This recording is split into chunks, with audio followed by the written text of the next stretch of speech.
Let's take a look at how we use NMR and IR together to determine the structure of an unknown compound. Now, in organic chemistry in college, you will need to use a combination of mass spec, IR, and NMR to figure out the structure without having a bunch of choices. But because of our limitations, I'm going to give you a bunch of choices, and you're going to have to figure out which one is correct. So if we look at this problem, up at the top there are 7 different molecules that it could be, and we have the IR spectrum. So we're going to take a look for a couple of things first of all. First thing I see, and you're going to need your reference sheet, so get those out. First thing I see is this peak right here. That large, broad peak in the 34 to 30, 33 to 3500 range is most likely an OH. So it is unlikely that it is going to be the ether or this or the ester.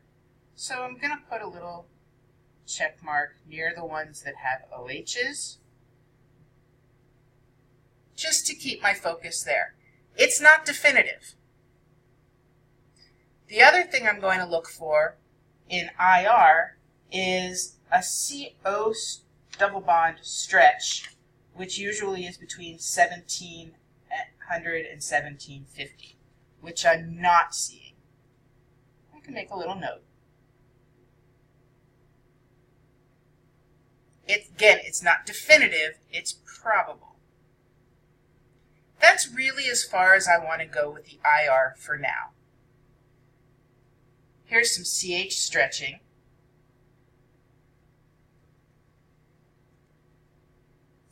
Now let's take a look for a minute at the NMR.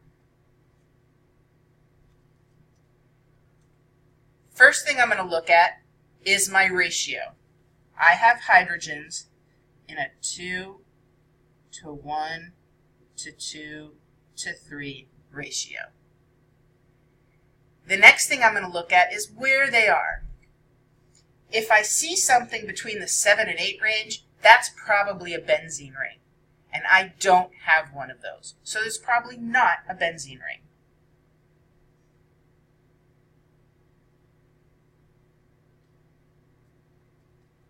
We also know from our charts that a carboxylic acid hydrogen is usually between 10 and 13. So there's probably no carboxylic acid. So now, let's see if I can eliminate any other choices. Okay, so we're not going to do this one. We're not going to do that one. We're not going to do that one. We don't think we have a carboxylic acid. We don't think we have that. So I've limited myself now to 2 choices. Now let's see if I can look at some identical hydrogens. I have 1 hydrogen here, and 1, 2, 3, 1, 2, 3. I'll call all of those A, all of these B. Nope, also A. Forget that B thing. We'll call this one B, and this unique one over here will be C. So I have a 6 to 1 to 1 ratio. Oh, that doesn't match. Let's see if I can do any better. Over here, I have A's, B's, C's, and my single D in a 3 to 2 to 2 to 1 ratio. Wait, let's look down here. This is a 2, 1, 2, 3, 3, 2, 2, 1. This is probably it. So I'm going to draw that structure.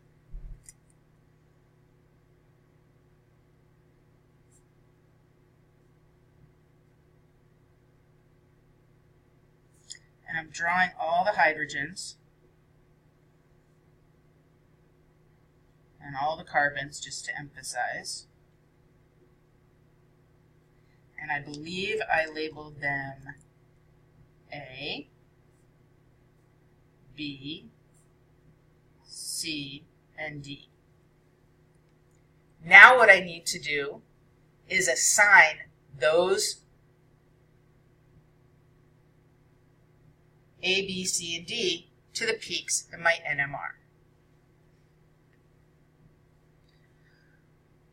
So the one that's all by itself and unsplit, that's easy. That's going to be my D.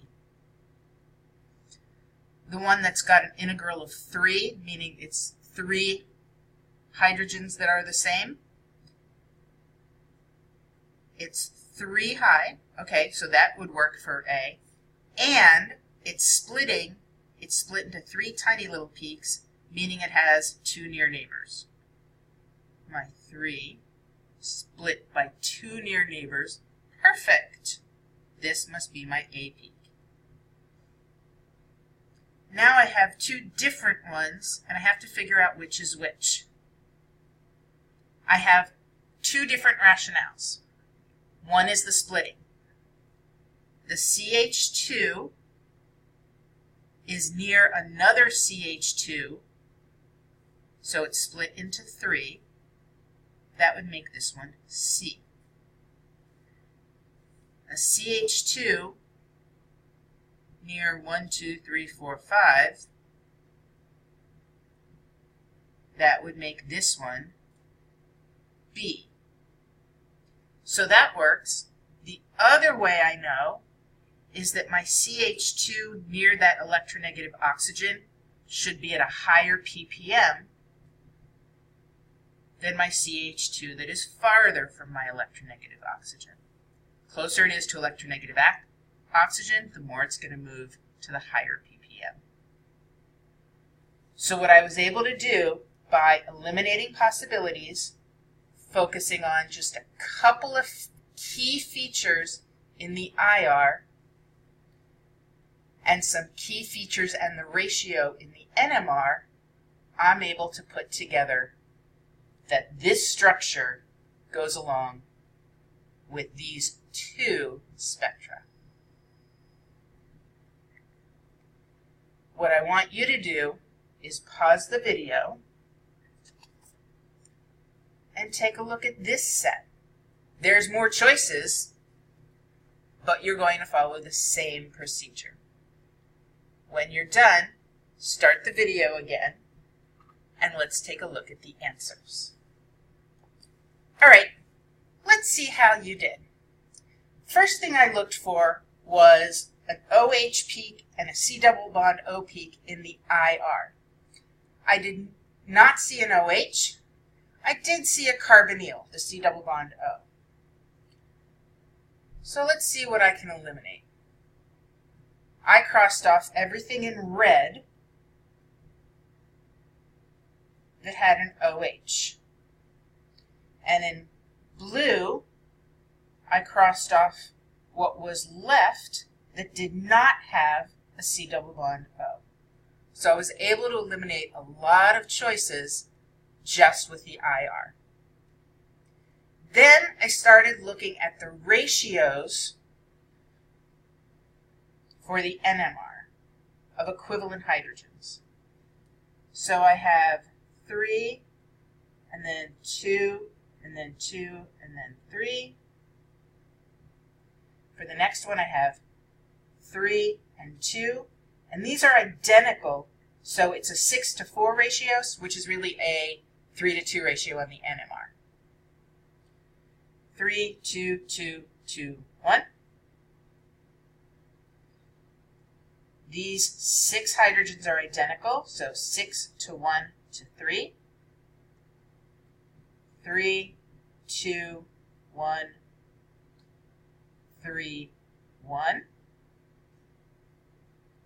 All 9 of these are identical, so it's 1:9. So now I can take a look at the ratios of my NMR. see what I know here. I know there's no benzene, that would be between 7 and 8, and there's no carboxylic acid, that would be between 10 and 13. So I'm able to eliminate the 2 at the end. That's why I didn't do their ratios. And the ratio of the peaks here is 2, 3, 2, 3. If I take a look back up at the top again, the only one that's got the same ratio, 3, 2, 2, 3, different order, is this first one. So that's got to be my structure. So I will draw it down below.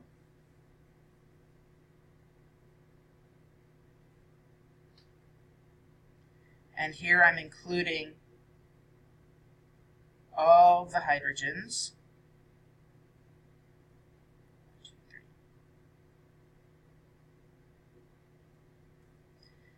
And I am going to label them A, B, C, and D. And now I have to match that A, B, C, and D with my NMR. So let's start with the easiest one. My A, look at its nearest neighbor carbon, and it has no hydrogen, so it will not be split. There we are. I have 2 different CH2s. One of them has no near neighbor and 2 near neighbors, so it will be split into 3 peaks, and it's really close to an electronegative oxygen. So there we are. The other, it's enlarged so we can see it better, has 2, 4, 6 peaks, and it's near 1, 2, 3, 4, 5. So these hydrogens right here that I've labeled C, those hydrogens are split into 6 peaks because of their 5 near neighbors. So that peak is labeled C. And then my CH3 down here is pretty far away from my electronegative oxygen, so it's right around 0.9, which is where CH3 should be. And it's split into 2. It's got 2 near neighbors, so it's split into 3 peaks. So this one would be D. So what I was able to do, summarizing again, is look at my IR to figure out some major functional groups. This is going to be some CH stretching. So I can find my major functional groups. There's no OH, there's a C double bond O, there's some CH. I look at my NMR to see that there's no benzene ring, there's no carboxylic acid, so that let me eliminate lots of the possibilities way up at the top. And then for the ones that are left, I took a look at their ratios. One of their ratios matches the ratio of my NMR, and then I had to assign the peaks. That's all there is to it. So try the homework problems. Good luck.